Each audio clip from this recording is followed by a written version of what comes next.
All right, let's dive straight into this explainer. We're going to completely dismantle everything we think we know about human relationships and power. We often just assume our closest partnerships are entirely natural, built purely on mutual affection. But the historical reality of how these bonds were legally structured reveals a deeply unsettling story about human nature, control, and the whole evolution of morality. So, who is the ultimate boss in a partnership? Yeah, it's a pretty provocative question, right? But to really understand modern relationships, we kind of have to look back at an uncomfortable historical reality. Society actually used to legally demand an absolute master. For centuries, the idea that two people could coexist in a home as total equals was considered literally impossible. Part 1. The hidden history of the contract. To really grasp this, we have to strip away all that historical romance and look at a system originally built entirely on the law of force. The earliest domestic contracts definitely didn't start with mutual affection. They literally evolved from physical capture and financial transactions. We see this wild progression from outright physical capture in ancient eras to basically a financial purchase from a father, and then to the Middle Ages where formal consent was required, but let's be real, it was impossible to refuse. By the pre-modern era, it had evolved into just total, absolute legal subjugation. 0. That represents the exact amount of property, legal autonomy, or independent rights a woman historically kept the second she entered into a traditional domestic contract. Nothing. Zilch. Everything she owned instantly became his. She couldn't sign a contract, she couldn't assert her own will legally, and she had absolutely no independent standing whatsoever. Can you even imagine that? Now, when we put these two historical extremes side by side, we uncover a seriously shocking legal reality. In a lot of ancient codes, a domestic partner actually had fewer individual rights than a traditional bondsman. A slave in ancient Rome, for instance, usually had fixed tasks, defined off-duty hours, and could even hold small savings. The historical wife, however, she faced total legal absorption and a lifelong mandate of 24/7 obedience with absolutely zero independent rights to her own property or even her own children. Part 2. The psychology of absolute power.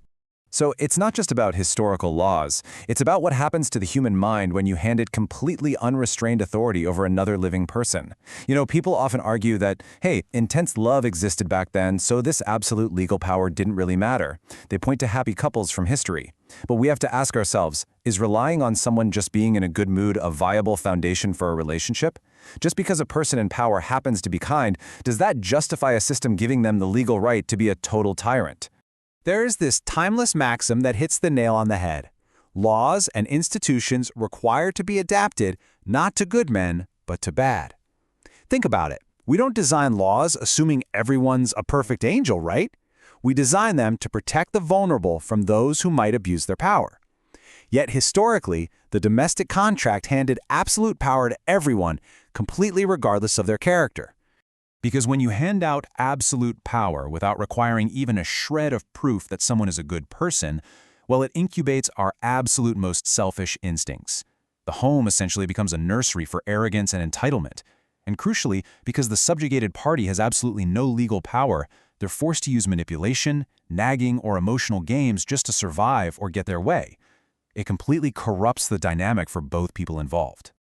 Part 3. The partnership paradigm. If we want a better blueprint for human connection, we honestly just have to look at how humans successfully organize voluntary businesses. Think about a voluntary business partnership for a second. We all instantly recognize that a startup would completely crash and burn if the law arbitrarily said one founder had to be the absolute dictator while the other was just an obedient clerk. No adult would ever sign a contract under those conditions. We inherently understand that successful associations require mutual agreement. And just like co-founders of a company naturally divide up responsibilities based on what they're actually good at, domestic partnerships can absolutely thrive without a legally appointed ruler. Executive power is divided naturally. Maybe one partner handles the finances while the other handles daily operations. Major changes require mutual consent, and real influence stems from actual capability, not some fake legal title forced upon them by society. By finally ditching this historical law of force and embracing the law of justice, we completely shift relationships. We go from a hostile, command and obey dynamic to a truly cooperative state of mutual thriving.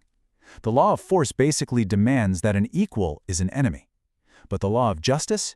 It recognizes that true virtue comes from standing side by side, cultivating genuine respect instead of just quiet submission. Part 4. The ultimate moral school. Ultimately, what happens behind closed doors totally doesn't stay there. The dynamics we practice in our most intimate spaces literally become the template for how we engage with the wider world.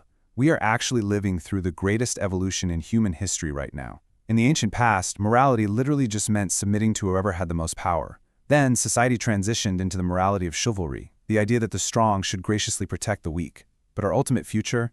That's the morality of justice, the genuine, empathetic association of true equals. If we want to truly transform the world, that transformation literally has to start in the living room. Look, if kids are raised in a house where one person barks orders and the other merely obeys, they are essentially being trained for a world of despotism. But if they see their parents practicing daily association as true equals, they naturally absorb the virtues of freedom and carry them straight out into the world. You simply cannot learn true justice, true sympathy, or true freedom if your everyday, intimate relationships are based on being someone's master or someone's subject. The only real school of moral sentiment is a society between exact equals. If we want a fair society, we absolutely cannot maintain an institution built on arbitrary domination. Treating your partner as an exact equal is, for sure, the absolute highest form of moral education. So I want to leave you with this final kind of provocative thought to chew on today. Take a look at the partnerships in your own life and ask yourself, honestly, which historical era do they truly belong to? Are you operating under that old law of force, relying on command and obedience? Or are you building a partnership genuinely rooted in the morality of justice? Think about it. The structure of your private world might just be shaping the future of the entire world around you.